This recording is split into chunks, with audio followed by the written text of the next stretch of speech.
Sorry, there's a lot of stuff going on right now with this. It's okay. It can be overwhelming. It can be. It's all right. I don't know what all this stuff is. I don't know what's going on right now. Skip. Just skip everything and let's go. Come on. Come on, come on. No, I don't want to sign up for anything. Thank you. All right. Anyways, yeah, so my fault. Yeah, my fault. I think it was because I was on. That was the problem there, I think. So I'm guessing everybody can hear me now. Yeah. Beautiful. Yeah, good. Yeah, good to go. Yes, so it was me. Yay. My apologies about that. Yes, I did That's not okay. realize that I was still on Google Chats as I was trying. I had no clue. I'm over here thinking, I'm like, what's going on? Why aren't you guys? What's happening here? No, the whole time it was on my side. You know, that's how that works sometimes. Yeah, I was definitely still on Google Chats. So I'm glad we have smarter people around us who know about this. No big deal. We made it. We made it. We're here. It's going to be great. Here we go. My apologies, everyone. Drop that screenshot alive. Oh, we're not alive. We're on TikTok. It was a joke. Yeah, okay. Here we go. Anyways, so we're going to do what we were talking about. We're going to do our best, though, to get on TikTok the next time and make sure that your Instagram and all that stuff is hooked up here. So, like, I'll just chat a little bit. One of the reasons I want to do this is because, like, there's a lot of us that do this kind of work. And I don't know if you're like me, but sort of the grind that we just went through, the technology part of it, it can be a challenge for people. So I wanted to create a space where people could come up and present their services, get a little bit more exposure, maybe reach a few more people, and then potentially bring on some different guests and stuff as well. So because we had the delay here, I don't want to take up a lot of air just chatting. So I would like to encourage anybody that has questions for us. So again, Timothy is a psychic. He's a card reader. He's an intuitive. He's a lover, not so much a fighter. And he's here to support and answer questions and bring solutions for you guys. Same with myself. My modality is a little bit, I do that stuff as well, but I tend to work lots of times through coaching and stuff. So if you guys have questions, it will benefit us to have the feedback and the interaction. Otherwise, since we made it about love and about healing, why don't we? I see you got your cards going, so you got a flow going. I'm just playing with them. I'm just playing, yeah. But I've got the things wrote down that I was going to talk about, you know. So let's go for it. Let's go where you want to go today. Yeah. So you know, there's a lot of things you can think about with loving. So the big part about loving is what love is, and then it comes to yourself, right? I mean, a big process of understanding love is trying to find who you are. That's what I feel like, right? Mm-hmm. So as you find yourself, you move into a better process of what is called love. But there's many different ways you can look at love. And I've got more things down here for that. But the biggest process is understanding and loving yourself. That allows you to step into who you want to be and the truth of the process that you're moving through, right? 100%, yeah. Do you want to talk to me a little bit about what your process was? What was your journey like, Timothy? Listen. No, I don't know you that well either, so let's. Yeah, I don't want. Yeah, you don't want to know my journey. Okay, you don't want to know that. Trust me. No. So, I mean, I already talked to you about it a little bit.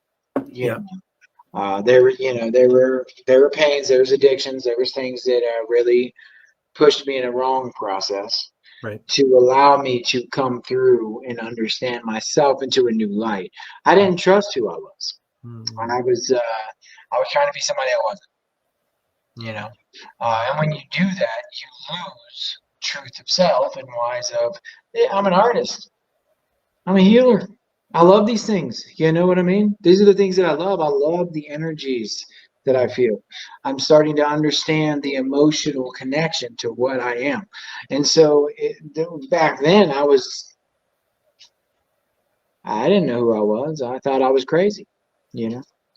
And sometimes you got to step into something truthfully. I'm an artist. Doesn't matter. It's okay. I just do art. I do tarot readings. I connect with energy. These are great things, you know? These are good things in how you're moving through life. Yeah. And people run away from them. They run away because they are told this is not normal. But it is. It's actually really normal. Like, this is really how we are. This is how we connect to the world around us. And we run away from it instead of really connecting with it. And then that takes us from understanding what connection is in wise of energy. So, yeah, that's basically where I was at, and I got in a really bad place because I was not good. Had to move through it, push into a new process, get through the negativity, and move into something more positive, which is where I'm at now. Am I perfect? No. Okay, but we have to move through these things, right? Yeah. Do you think it's so, not to downplay any of our stories, your story, my story, anybody's, but do you think it's abnormal for people to go through that kind of a process of discovery? No, that's norm. That is the norm. That's the whole thing. Is that like, if you're asking me, that's the norm. Like, people don't understand because they're told, be this way, do this, make it happen this way. This is the only way. No, but everybody has the things that they have to get through. I don't. You think about the darkness of. I mean, you go through death. You go through the pain of being bullied. You go through all the different things that go through. Just, I mean, you just go through your 20s. Yeah. Just go through your 20s. Right there, you know what I'm saying? I mean, you're talking the growth, the distinctions of things that have happened to you, and you can remember all of them, and you go, "Oh my God, what happened?" It's the truth, though. I mean, it'll get you, and you have to get through it and realize that I had to grow through each one of those movements. It's like this tree behind me. Each one of those movements, it's just a thing. And it's the truth. I mean, you have to get through it, right? Like, if you have to understand why, what happened, and then if you think about all the really traumatic things that happened, because me and you probably didn't go through the worst of the worst. We went through some bad shit, I'm sure, excuse the language, but there's way worse things that happen to people, Why do you think people need to go through those? Like, if let's call that the journey of love or self-discovery, journey to loving ourselves. Why do you think that many people choose such a challenging journey to loving themselves and to loving others? The choice is for emotional pain, is what I would say. And I hate to say that because that sounds bad. But the emotions lead to pain. And so for me, when I feel it, the emotions, even if it's something that I feel like it hurts, I'm glad to still feel it. Even I walk around limping because my foot's hurt. But you know what? I am still grateful to know that my foot hurts. And I know that sounds weird, okay? But that's my point. Like, the pain is there to make you know. All right, go ahead. Sorry. Walk me through that. So that's your process. So let's call that the foot, sort of like touching on some of the things we need to come through in order to really still hold space for ourselves. So when we have a difficult situation, like a chronic problem with our foot, chronic pain or something, what is your mental process? How do we process that and still keep it as a positive for ourselves? How do we be grateful in those challenging times? I would say just for the fact that I still feel. I mean, that's how I look at it, So even when I'm in an emotional bad state, when it's even in my mind or my heart, I'm going to be happy in the end that I actually feel. It's a big thing, it's important because that's how you connect. That's the energy that you connect with outside. That's the energy that you connect with the universe. This is why I get so tired during new moons. Yeah, new moons, I think, are the ones that really take me back. I was asking, sorry. I think those are the ones that really, I will be exhausted, but at least I know I'm feeling something from what is everything. And that allows me to feel confident about it. Don't you? I heard that. Sorry, the dog was like, He's talking back. anyways, yeah. No, seriously, it's a whole thing. It's really the connection thing for me. And that's for me, that's a big thing, is the connection to what is all things. Yeah. So what is it? So if I were to pick you a little bit more, it sounds like you have a process. So if I were to pick you a little bit more, what does the self-talk look like when you're on, let's say, those really challenging days where it's like, oh my gosh, and the foot too, or whatever? What does the self-talk look like in order for you to, come back to that connection? Because you're consistent. I see you as being consistently showing up day in, day out. Yeah, so I would say that for me, it's not as consistent as you think. I do run into those days, and those days are the ones where I'm hurting, okay, and I am in a bad place, and I am asking for help, okay. I will go from being, oh, I'm amazing, to, you know what I mean? It can happen very simply, but the big part is that what I try to do is remember that I have to step into my connection to feel confidence in what I'm putting out for others, because I am one who does push out more for others, but I stay strong in loving who I am now because of what I've went through in my past, and I just keep that in my mind. And so that keeps me in a better process of moving forward. Is it easy? It's a process. It's life, man. Yeah, it's life. We're in a 3D world of life. So, would you say that one of the more common questions you get asked, or topics you get asked about, is love or self-love, and those, or relationships in general? Yeah, well, I do get a lot of. Sorry, my fault. I didn't mean to interrupt you. I'm bad at that. Okay, yeah, sorry, yeah, my fault. So connecting with people is a big thing.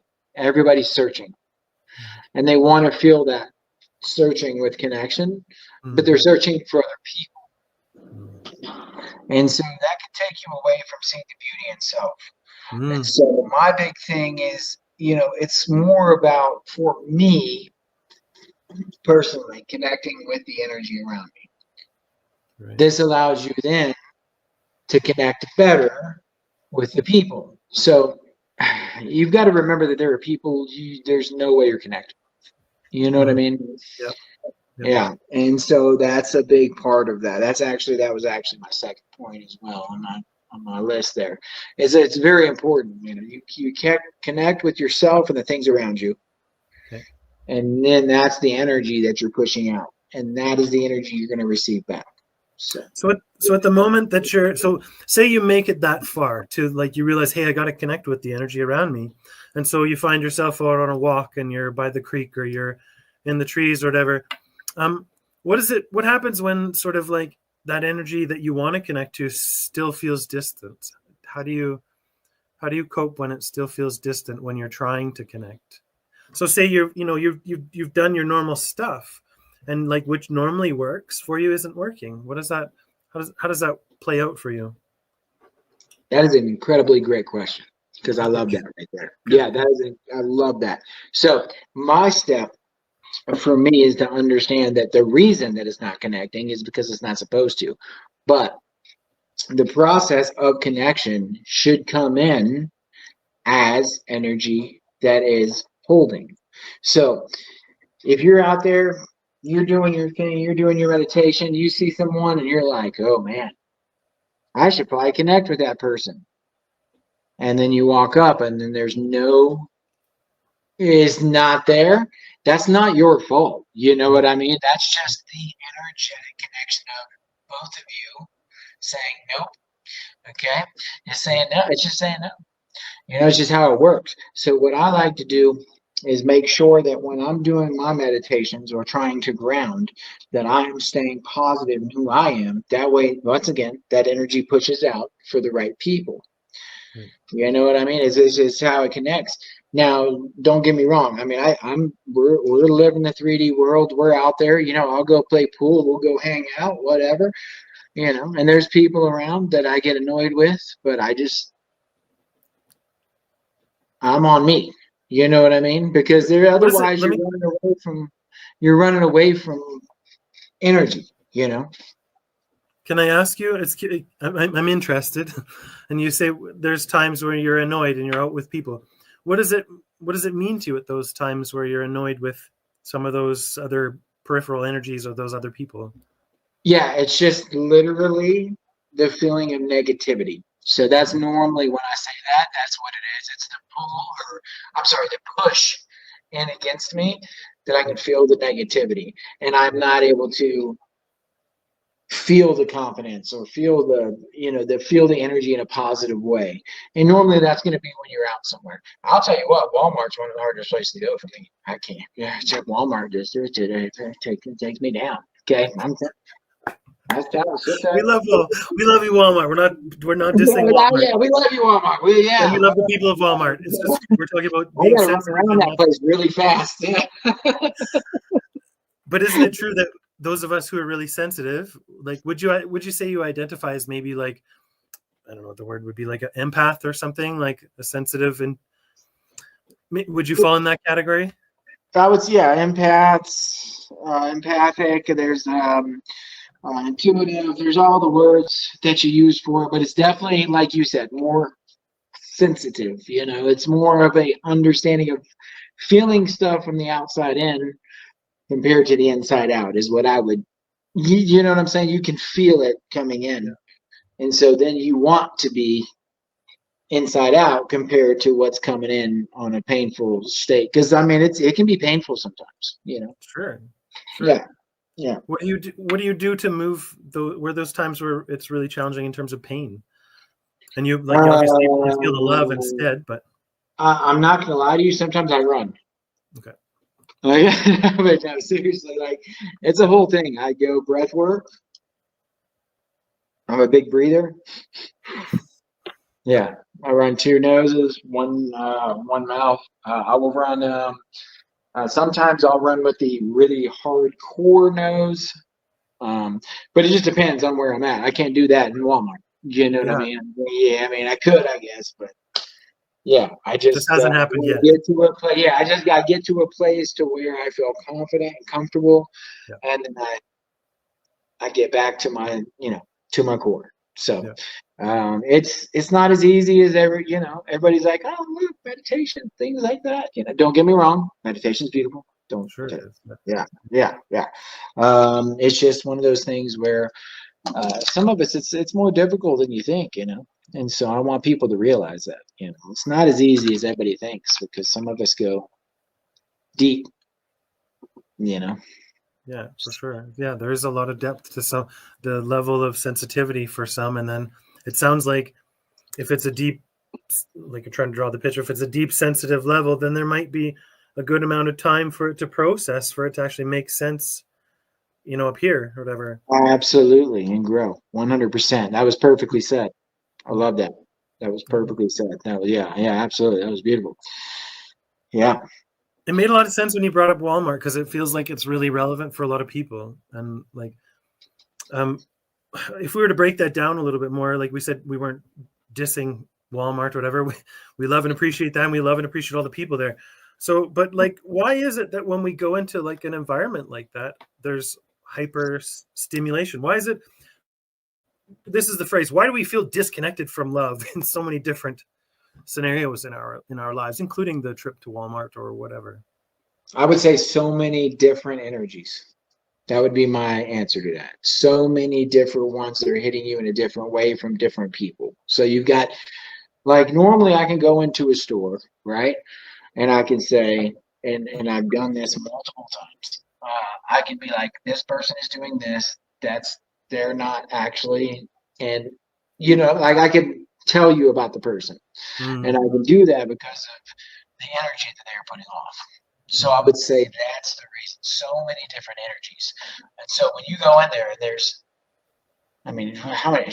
It depends on the Walmart, but geez, dude, there's so many people, and you're just like, yeah. And I don't know. I'm one of those people who, you know, I hear things. I got all the stuff going on. So I'm audient. I'm clear. It's annoying. It attacks me almost. It seems like, you know what I mean. So Yeah. yeah, that's one of those things. But also, that's another point that I've got here. You've got you're not allowing the energies of others to affect you and take away the reason that you should love. So that's another point that I had down here. So that was actually a perfect time to say that. So yeah, because you don't want to not love others just because you're having to deal with the negative energies. You know what I'm saying? So So that's another point. Yeah. would you say that sometimes love looks like then distance? Oh yeah. Could be removing yourself, or because like you're not the same. If you're not the same every time, and they're not the same every time. Sometimes could it just be timing? And so distance can relieve some of that. And is it possible that, like they say, absence makes the heart grow fonder or whatever? Are these things true? I will go with yes and no. Okay, because I'm going to give you both. I'm going to give you both. And this is just for me. So I'm going to say yes, because as you move apart, Yep. you're missing that person. Yeah. But if the love isn't connected in a good way, then was there actually love there at all? And so my point with that is now we're just talking about people. We're just talking about people coming together. Yeah. If the love's not good here, why would the separation make it better the next time you come together?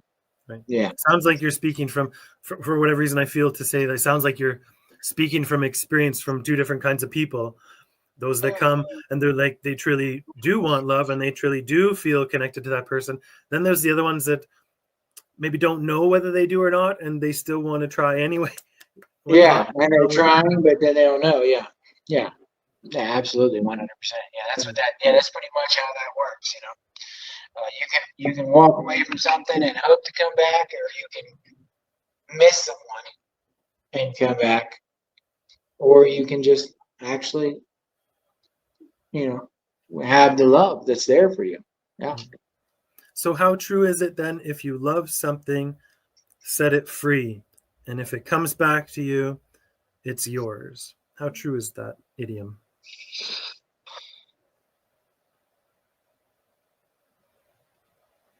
Like out of 10, 10 is super true. That's a tough one because it depends on the other person as well. It's a lot of free will. Doesn't right? it? So it depends on the other person as well. Yeah. So I would say that, you're not trying to force somebody into anything. If you love someone, you wouldn't try to force them into it. You don't want to force somebody into it. You know what I mean? That's not where you want to be. And so you're letting go. That's important for your self-love as well, to know that you did the right thing.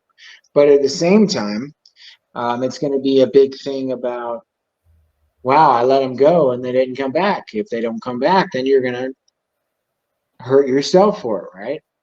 But if you let them go, they come back, you're going to feel good about it. But the truth is, it's up to them. Sure. And that's what it's up to. It's not up to you. That's the whole point. You did the right thing. Somebody did the right thing. They said, hey, do you want to go? You can go. They're not someone trying to hold someone back. They're not forcing anybody to do anything. Yeah, this is great insight, because I feel like I should just ask that.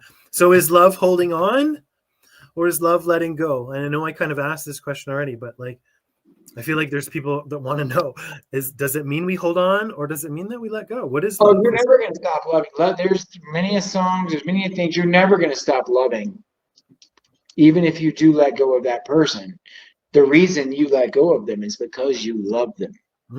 So you have to remember that. So that's a very important concept, right? Like, you have to realize, I'm never going to stop loving them regardless.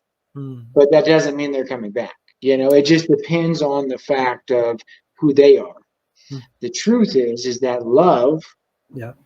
is a different step of a process of a person. So you're like, it's love is so difficult to understand, but love never ends. Like you don't stop. Like I'm never gonna not love my mom. I'm Okay. never gonna not love my sister, even though sometimes she's mean. I'm still gonna love her. Doesn't matter.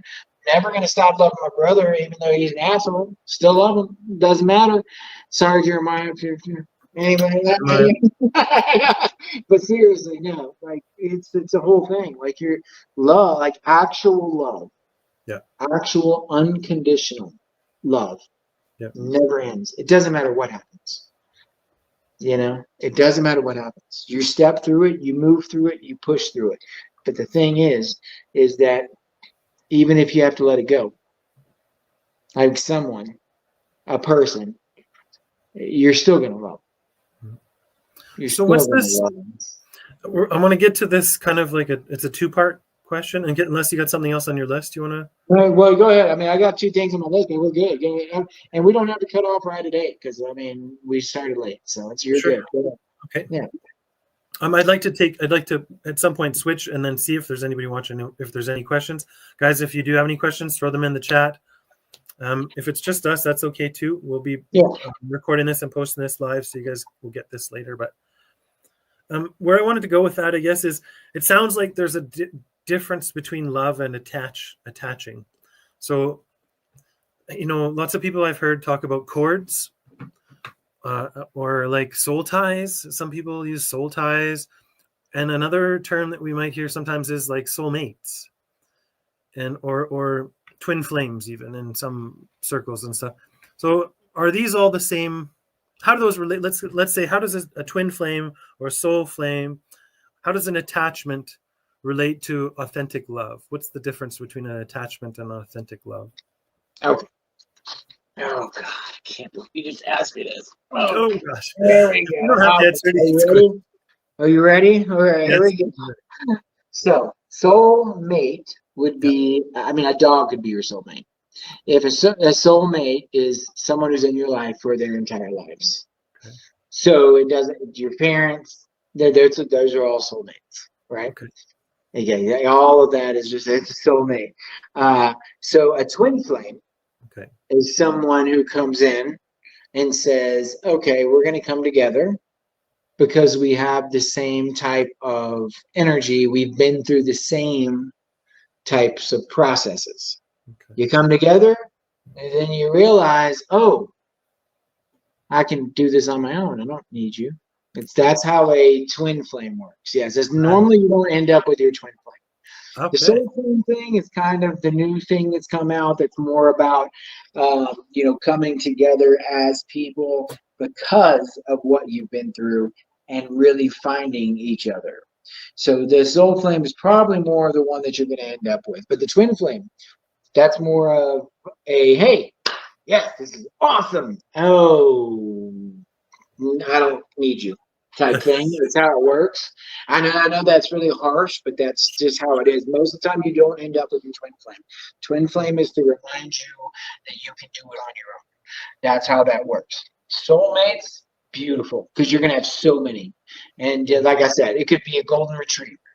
You know what I'm saying? It could, like a family, those things, like my sister's going to be my soulmate. She's a soulmate. My sister, you know what I'm saying? My brother, soulmate, because we're going to be in our lives together forever. You know what I mean? Okay. These are the soul contracts that you signed up for. That's why you're there. And that's how I see that. I've got a love in my life. And I'm hoping that's gonna be, the person I'm gonna be with forever. Can't wait. So that would be a soulmate. Okay. But it could also be my soul flame.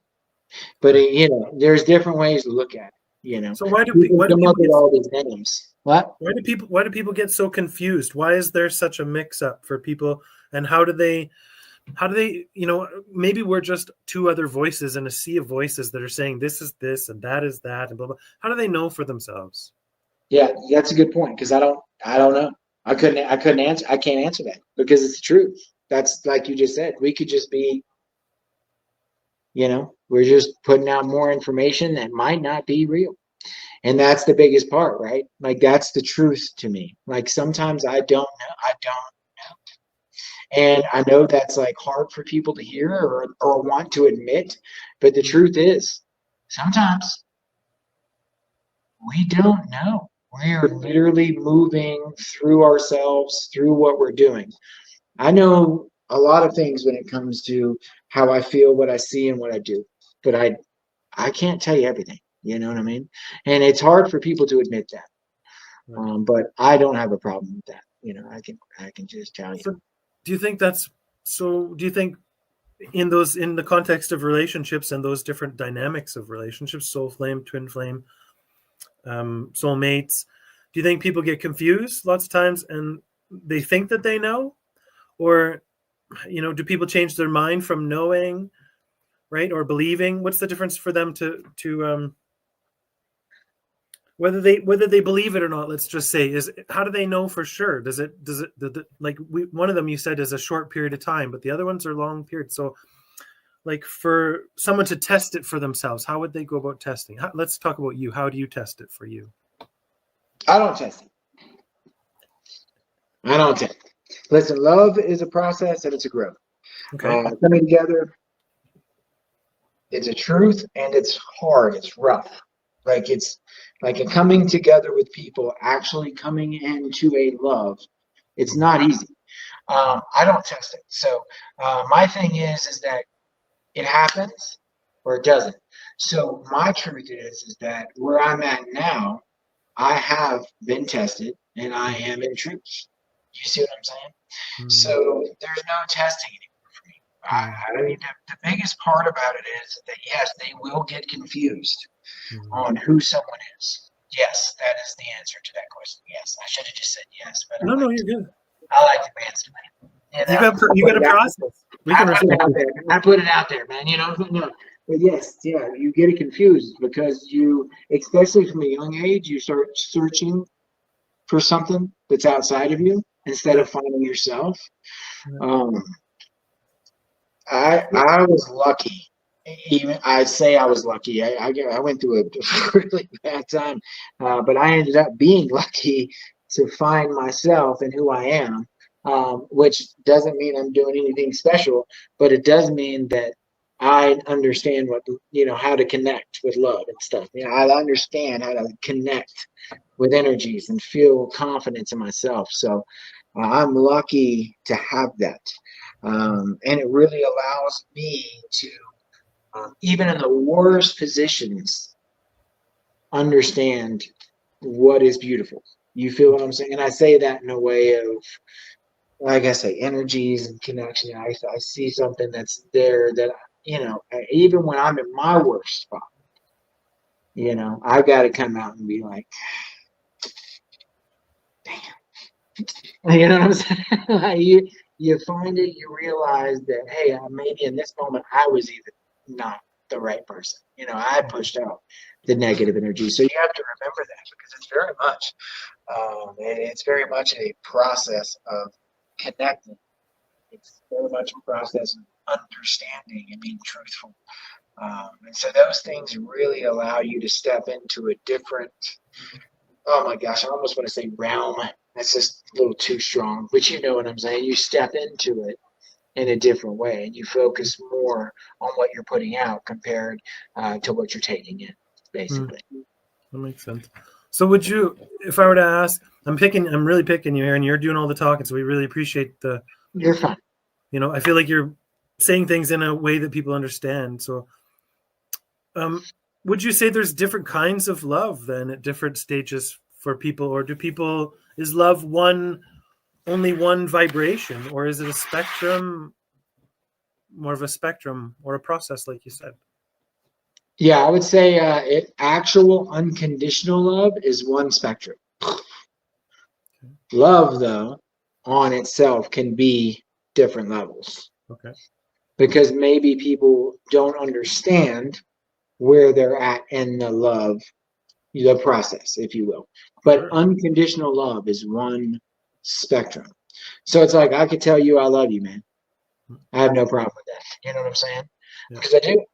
Love you And too. if I could, I'd do anything I could for you. You know what I mean? If I could, I would do whatever it took. And so there's different types of love. Yeah. You see what I'm saying? So Yeah. that is very important. You've got to remember that, like, let me. Yeah.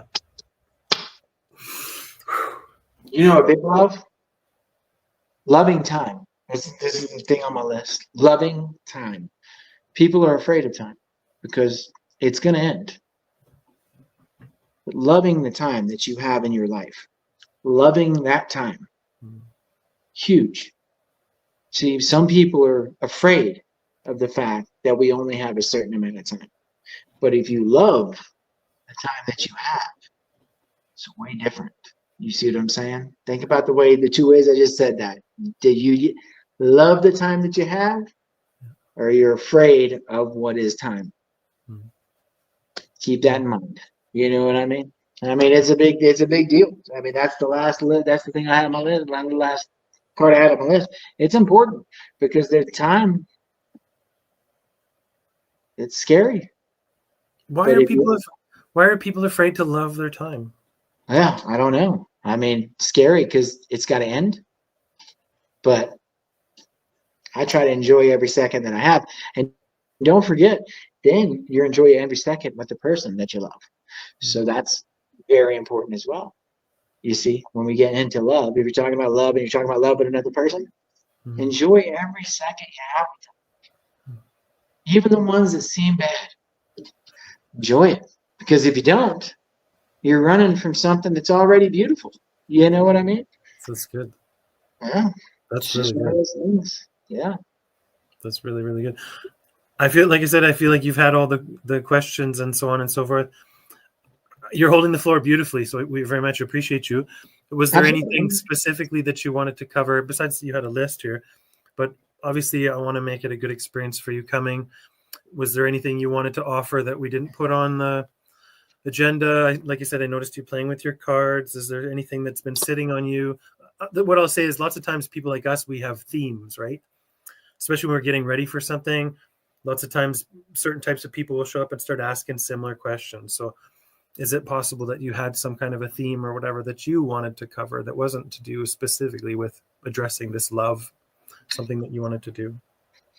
No, I think the big thing with me is that, you know, love comes from the understanding of what is all around you. You know, like I said, with the time, with the things that you see, time, it's understanding what you see and how you feel about it that allows you to manifest a more happy day or life.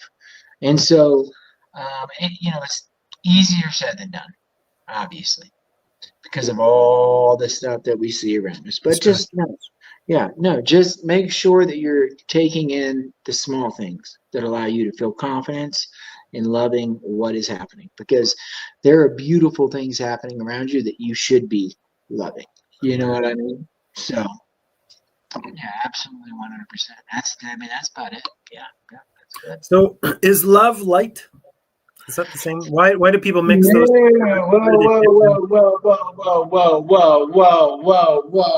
Okay, hold on. All right. Stop it. We're going quantum physics. All right, let me explain that. Okay, hold on. All right. Oh,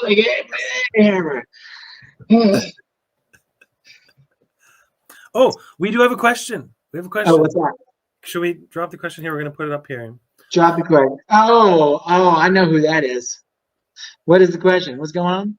Is love of self the beginning and ending of a life that is lived instead of a life that is chased? So it sounds like they're asking, is there a difference between a life that's lived and a life that's chased? Is there one that's savored versus one that's you're running after? Yes. So, thank you so much. From Carrot 33, thank you. Yes. Yeah. So it's not that you're chasing after a life. It's about understanding why you're chasing more than you need. The biggest part here is that it's almost the same question you just asked. Is love light? It's almost the same thing. You know? No, it's not. You can chase after anything you want.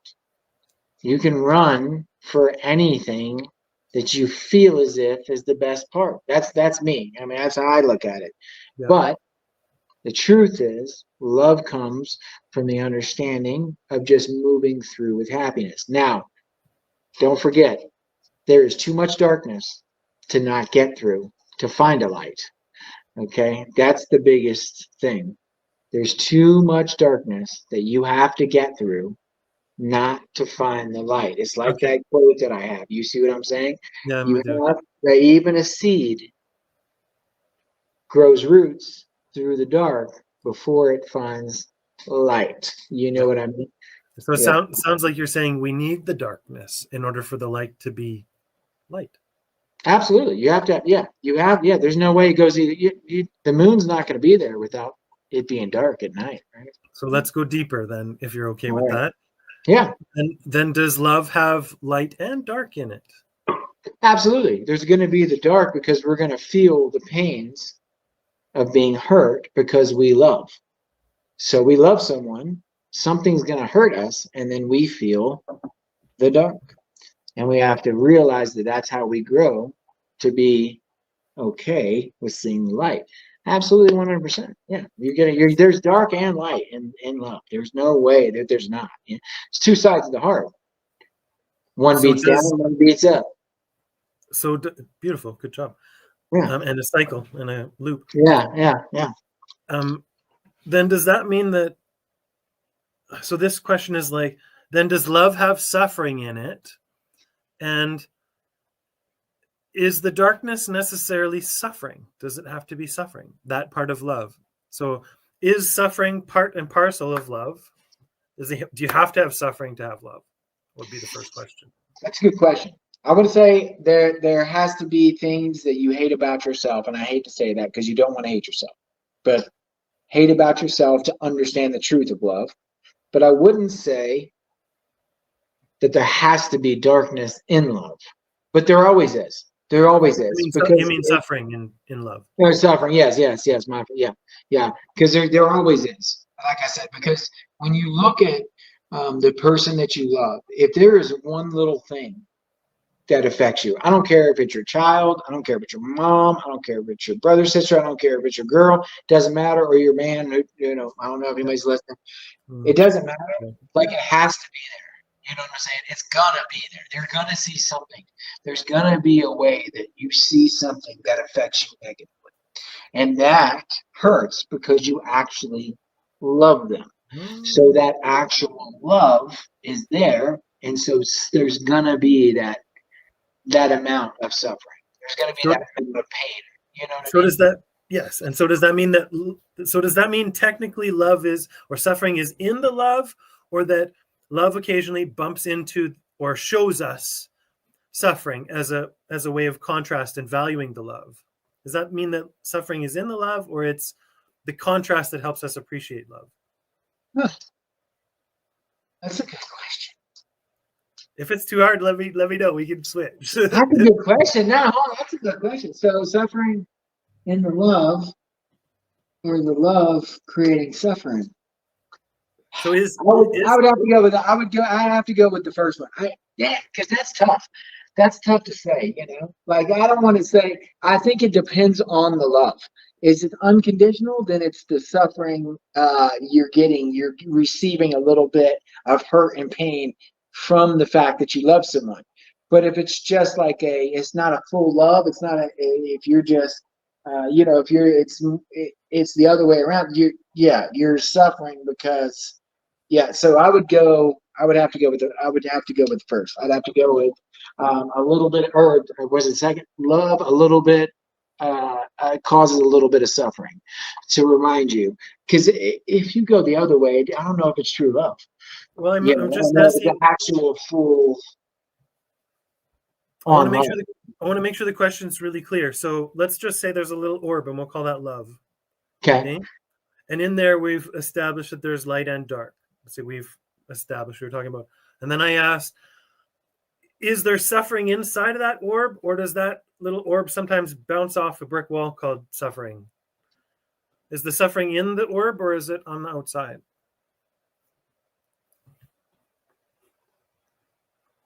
That almost has to depend on the person, but I would say there's going to be a little bit inside, but it's only because you actually love.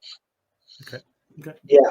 If you actually love, that's the whole point. Like, are you actually love? Because my thing with that is if you actually love someone and they do something that hurts you, that's where that suffering comes from.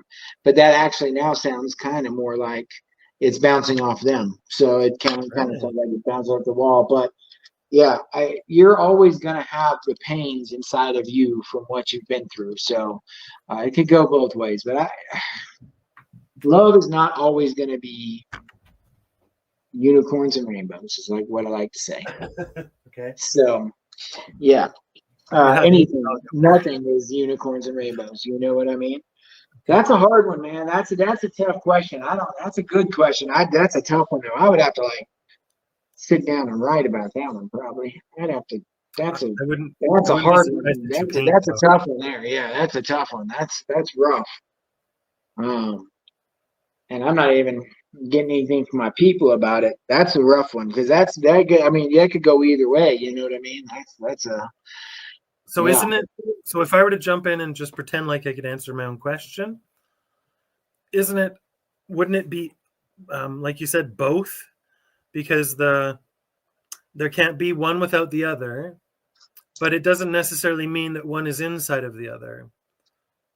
If that makes sense. So, like the quality, let's say the quality of sweetness is relative to the degree of sourness you just tasted or whatever. So, like the amount of sweet love that you're going to run into will lots of times will be like in reference to the amount of pain that you've been through and the amount that you can now appreciate by comparison, if that makes sense. But does that mean, at least from where I'm sitting, it may not necessarily mean that the suffering is in the love, that suffering maybe is just a mechanism for us to help us to appreciate a quality of love, quality of experience. So like, not everybody will like to drive really fast, right? And so like for some people driving really fast, that might be scary and cause them suffering, but other people will be like, well, I attribute driving fast as a good feeling. So my perspective is if I experience suffering and I attribute it to love, then my experience is going to be that love has got pain and suffering in it. But if I have the understanding that love is something I experience and suffering is something I experience, and they can be different and they can be relative to each other depending on their positioning, then they don't have to necessarily be conjoined in the sense that when I fall in love with somebody, that's going to be suffering.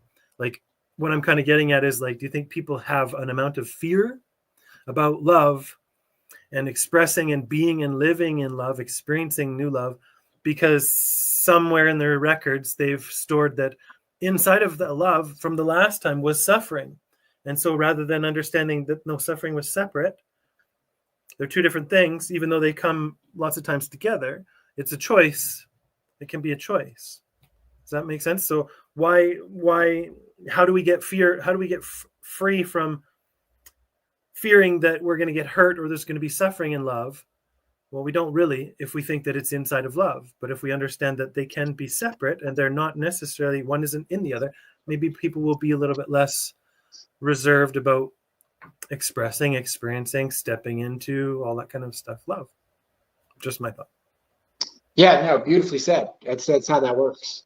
Yeah, 100%. I feel like that's how it works. It's traumatic experiences that affect the way that we move through, especially if you're talking about relationships.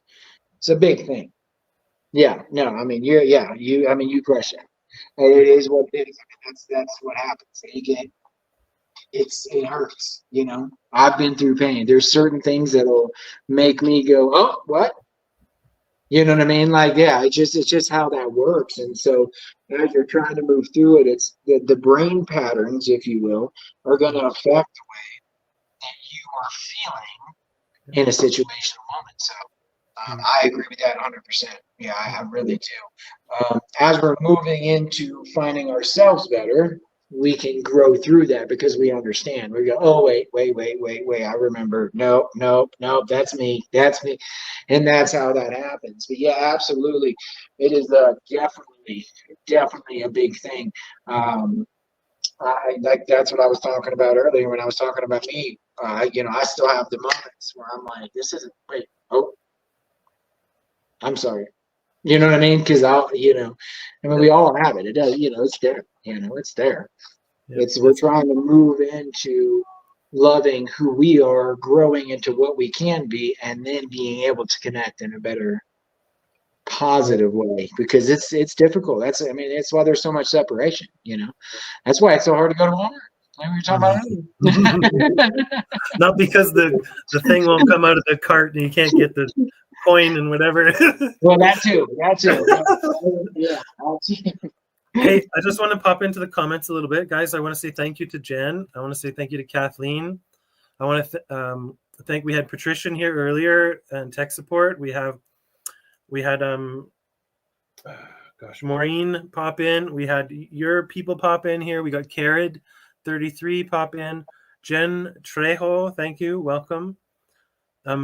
First thing I want to do is thank you guys for your questions, your participation, and showing up. And thank you very much, Timothy. Man, you just rocked it today and held the floor. Awesome. We'll do it again. It'll be fun. Yeah, I think it'd be great. Yeah, I think it'd be great. We'll make it happen.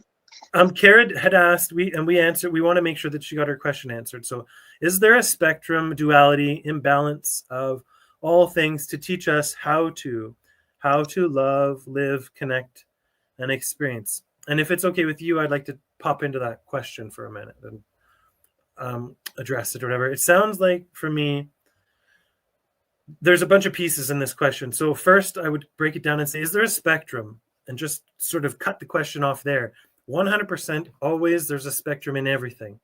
If all of life, if our whole 3D experience is black to white and everything in between is the red, orange, yellow, green, indigo, violet, blue, indigo, violet, red, orange, yellow, green, blue, indigo, violet, visible light spectrum. And then we know on the outside of there is infrared and UV and all these other ones. We know that sort of like all of it is in what we perceive. But there's also stuff beyond what we perceive. So to answer your question, is there spectrum in duality? Duality is the spectrum. The essence of duality is spectral in nature. And it's actually, I would go so far as to say it's not just duality, but it would be like multi-reality, infinite realities, because duality would be like black and white. And infinite realities would be all the infinite shades of blue between blue and indigo and whatever else and all that. So what it sounds like this question is asking is like, is the spectrum and is the duality here to teach us? And I would have to say, like, yes. When we, like I said, if I'm more drawn to white, I probably, and say I'm standing in the middle and there's white over here and there's black over here, and this is me just floating around in the middle. If I'm naturally more drawn to white, I'm going to take my body and I'm going to turn towards that white, and then my back will go to the black, and sort of the back will cease to sort of exist to me, sort of in my now. But it doesn't ever go away. It's just my focus isn't there. The minute I turn around, now let's see the other hand, and I'm focused here on this black, and I put my attention there, the black's there. Meditation, like Timothy was talking about earlier, is that position in between without really being too worried about what's all around on either end of the spectrum, just kind of being aware that all of it's there, but none of it's really there. Both of those things are dualities. The awareness of something being there, or the letting go of something being there or something not being there, white or black, male or female, up or down, yin or yang, positivity, negative, it doesn't matter. The whole experience of the human condition is duality. And all of that is set up 100%, yes, to teach us. We have preferences. We're meant to glean towards one or the other. Not that means that we don't like the other or we don't appreciate the other. It just means that we have a preference and we're allowed to have that. And so the black and white, or the duality or the spectrum, is meant to help us sift and sort, right? I like ketchup. I don't like ranch. I like potatoes. I don't like, turnips or whatever it is. I like blonde girls. I don't like brunettes. I like this job. I don't like that. Doesn't matter what it is. It's all for us to have preference. Where most people get caught up is once they have a preference, they think it's somehow got a better quality to it. And that's a faulty there's a faulty process to go. It may be more suitable for you, but then the awareness that needs to go with that is it's just more suitable for you. It doesn't mean it's not suitable for somebody else, and it doesn't mean your preference is better. It's just meant for us to sift and sort for us for now. The more that we know that what we do want, the more we don't really care about what we don't want. It fills up that space. Conversely, the way the world is set up, and a lot of society and a lot of our programming is to get us focused on what we don't want, so that we get in pain, so that we do something else. And that's from outside programming. For us to really have a wonderful experience in life, our job is to like be able to look at both options, pick, and then not be so attached that it creates pain, it creates suffering. For us to just enjoy the option of picking. So hopefully this is addressing some of these. It says how to connect, or how to live, love, connect, and experience. So again, where people go awry is they don't know what they want to experience.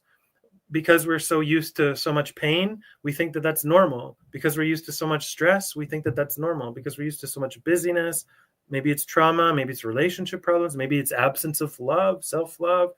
Because whatever that is that's normal to us is normalized for us. It doesn't mean it's neither good nor bad, and it doesn't mean it's going to stay that way forever. It just is what it is at that moment. So sounds like your question is asking, how do we use the spectrum then to enjoy love and to live and to connect and have the experiences that we want? Well, again, going back to what we prefer, allowing ourselves to have a preference, that to be okay, and then not being really attached to the process of how it comes about. Let's just say I want to go to, I like to tell this story. I want to go to Disneyland, and I want to experience Disneyland. If I drive to Florida or to California, wherever the place is, and I look on the side of the road, and there's a sign and it says Disneyland left. If I allow that sign to be telling me that Disneyland is gone, I'm effectively using my awareness and my understanding to interpret this situation not favorably. If I interpret it as Disneyland is gone, I won't get to go to Disneyland. I'll probably turn around and go home because Disneyland's no longer there. But if I instead understand that along the way to Disneyland, there's going to be lots of signs, and I'm going to learn how to interpret the signs and my preferences. There's going to be an infinite number of ways to get to Disneyland, but each time I come to a new opportunity, I just have the same choice. Do I want to keep going? Do I still want this, or don't I want this? So the next time I see the sign Disneyland left, if I choose with my consciousness that actually wants something, I can choose to interpret that sign. Oh, that means turn left. And so I choose something that's in my favor. And then whatever's behind me doesn't matter. I get to keep going. So how do we use the spectrum? How do we use that to live and love and connect? I think we talked about it a little bit in the discussion that Timothy was mentioning before. We participate, but then we don't attach, right? Like being vulnerable, being authentic, being all those things, but then not being caught up in the result. So if that person doesn't accept us, or the job doesn't work out, or whatever the thing is, don't be attached to that result. Just be attached to the empowering process that allowed you to participate. And then as you're going through, you end up by default piling up stuff that you don't like. You're like, throw that shit over here. Most of that shit ends up in our past, and it doesn't come with us. The stuff that we do like, we get married to it, or we fill out a mortgage, or we get a loan or something to keep it with us, or whatever it is. So when it comes to partners in love, it's the same. Like Timothy said, if it's not reciprocated, if you're approaching somebody in your life, your kids, whatever it is, if you're approaching them, you're not getting something reciprocated back in the way that you're expecting. Most people are going to like say that they've done something wrong.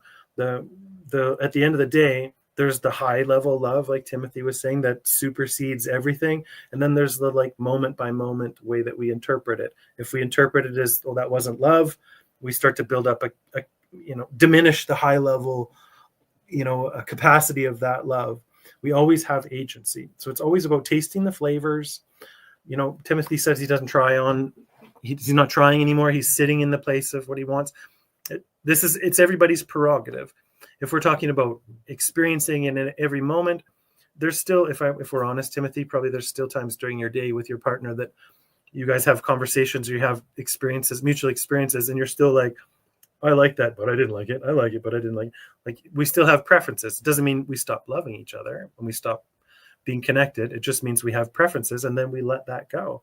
And we let those differences then become, rather than being separators, they become more like those road signs. Each time we get to choose, is this going to bring us closer or separate us? So hopefully that answers that question, and I'm hopefully interpreting it the right way. We also want to make sure, Kara, that you got your previous question answered. So if you're still here, please let us know. It was, is love of self the beginning and ending of a life that is lived instead of a life that is chased? So just let us know. And there's a couple more here if you want to take a shot at this one here. Jen Trejo is asking, Timothy, we'll leave this for you. Are twin flames really a thing? So we kind of touched on this a little bit. So you must have showed up a little bit later, or maybe this is a little bit different angle you want us to come at. Are twin flames really a thing, or is it just more of a soulmate? So this should be really quick for you to tie this back up, because you kind of already did this one. Yeah, so yeah, the twin flame is much different than a soulmate. The soulmate is somebody who's going to be in your life for the entirety of it. So that could be literally a dog. Yes.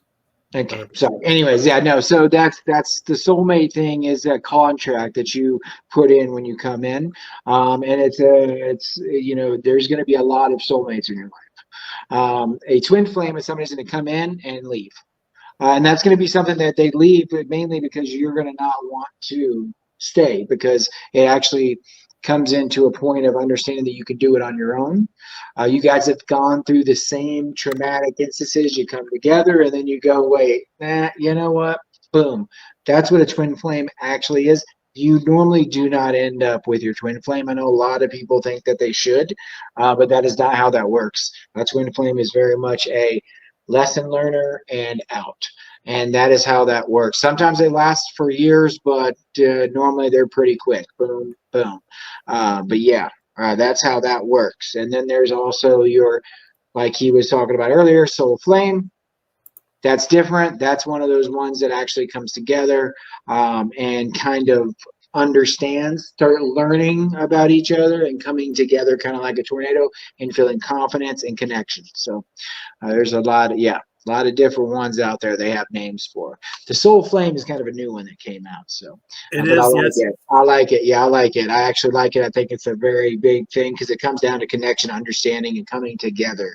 And that's very important, because like you were just talking about, you can't, everything's not always perfect. It doesn't, so there's, those instances, like you said, up and down, coming together, understandings, and really coming to a good connection.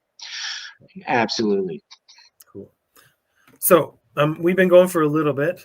What I want to make sure we do for ourselves too, because like we're here for you guys, but you must understand us as the light workers. We're very much putting ourselves out there for you guys. So part of our routine is to be emulators or embodiers of self-care. So and looking after ourselves. So one of the things I want to do is make sure that you, Timothy, got what you needed today for, we didn't really expect too much. We just wanted to come together and just love on some people and talk about love and be in this space. But I kind of want to give you the floor so you can let everybody know again who you are, what you do, where they can find you, when you do it. You're talking about your art giveaway and this type of stuff. We want to support Timothy because he's doing such great work. So we want to make, his job a little bit easier, you guys. So if you want to pop into his lives and all that, we want to let you know where the links are. And we're gonna put a sheet together after the session and stuff, and we'll make sure that everybody knows where to find each of us and how to connect as well. So absolutely, I appreciate it. Yeah, no, this is very fun. I want to do another one. This is a good time for me. I don't mind it at all. I'm on TikTok, it's a woke Bergquist as well. If you guys are on Instagram, is a woke Bergquist, same name right there, but 22 afterwards. And then I do artwork. I do the records that I paint with planets. They're old records that don't work anymore that I paint with planets. And then I do my tarot readings. So I hope everybody comes and sees me, man. I'm on TikTok and Instagram, main two. So absolutely 100%. A woke A woke Bergquist is the way to find you. Yeah, Otherwise, Will Bergquist. It's right there. That's why I put it on there, because it's an easy way. They could just copy it. Okay, yeah, that's on TikTok, and then on Instagram, it is just a 22 after that. Same thing, but with a 22. Yeah. Okay, perfect. Okay, we'll do a better job with the links and stuff as we get going. Guys, this is our first podcast, so hopefully you guys enjoyed it. We had a little bit of a rough start at the beginning where the sound wasn't working. We had too many things running. That's not a thing with LightWorkers at all. I want to thank everybody again here. Just touch on stuff, and I'll just chat about myself real quick. I'm Dyllan Matt of InsiderOutside.com. That's a metaphysical magazine, and LightWorker.InsiderOutside.com, which is a practitioner's hub where we're outfitting and equipping that hub for people to broadcast from there. We want to start it as a hub for people like us that maybe don't want to fight with all the tech and the grind of the business and all that stuff, and we more so want to show up and serve people. So that's why we're building that LightWorker hub. The magazine is chock full of metaphysical wellness stuff. It's a news magazine. We got a brand new editor. We got a brand new designer here. We got a brand new full stack developer in the background. We publish new content all the time. My biggest following is on LinkedIn. I think it was a really wonderful week. I just want to say thank you to everybody that potentially some of you guys came from LinkedIn over to YouTube and stuff and followed us around. So 12,000 some interactions this past week on LinkedIn. So thank you so much, guys, for that support. And same with my TikTok fam and my people, my brother from another mother. Thanks for coming to the Dynamic Change Management podcast, where you guys bring the questions and we bring the solutions. So this is going to be what it's going to be. We're going to plan for the end of the month again. This is going to be our next one. So we'll have a whole month to get ready and sort of polish some stuff up, make sure that our tech is good to go. We're not going to just always be sitting here asking questions or whatever. I really would like some demos. So Timothy's like powerful metaphysical practitioner, myself as well. We'd like to pull cards. We're going to do healing sessions. We want to come on here, do a meditation, some kind of impartations for people. And you've heard us now talk and introduce ourselves and monologue. I'm great at that. We're good service providers and full of lots of words. But we want to hear from you. So in between now and then, hit us up on social media. Drop your questions. We're going to keep a log. And then at the end of the month, we haven't set a theme yet, but everything kind of, we trust how things fall. But drop us your questions in the comments or email or whatever platform. And we'll get your, oh, hi, Tally. Welcome. It's you. Awesome. We'll make sure that we address your questions. And please bring a friend. Bring several friends. Bring a family member. Understand now that you know we both have dropped, I think, a swear word or two that while we were talking. So we're kind of family friendly, but buyer beware. You know, we'd rather flow and stuff like that. So we leave it up to you guys. We don't get really, you know, we don't touch on the nitty gritty of stuff or whatever. So you're not going to be too worried about it. But there might be an F-bomb or a swear word or something dropped here and there. So just heads up, everybody. If that's it, no more comments, concerns, questions. Thank you, everybody that showed up today and for making this a success. I guess I feel to pray. So are you okay if we just seal it? Just pray and say thank you, Creator. Awesome. We didn't do that before we opened. Thank you for the breath. Thank you for this time. Thank you for that everything worked out. Thank you for Patrician so much, Miss Todanescu, coming to support me specifically in this podcast and help to make it happen today. So cool to have just angels around us all the time. Guys, everybody in this room, I want you to understand and feel there's a covering just settling over you like a white sheet of understanding. It's wrapping you up. It's furry on the inside. It's like chinchilla fur. It's so warm and fuzzy and just so beautiful. No chinchillas were harmed in the making of this prayer. God bless everybody for showing up. Thank you so much. Timothy, anything? Thank you guys so much. I'm grateful. That's all I'm going to say. I'm just grateful. You guys are amazing. I appreciate everybody. And I'm grateful for any connections that were made that helped anyone in the making of these videos. Yeah. I'll just say that at the end of it. Yeah, it's beautiful. We're officially in showbiz or whatever. Yeah. This has been so much fun. I can't help it. I make jokes. I can't. I love it. That's good.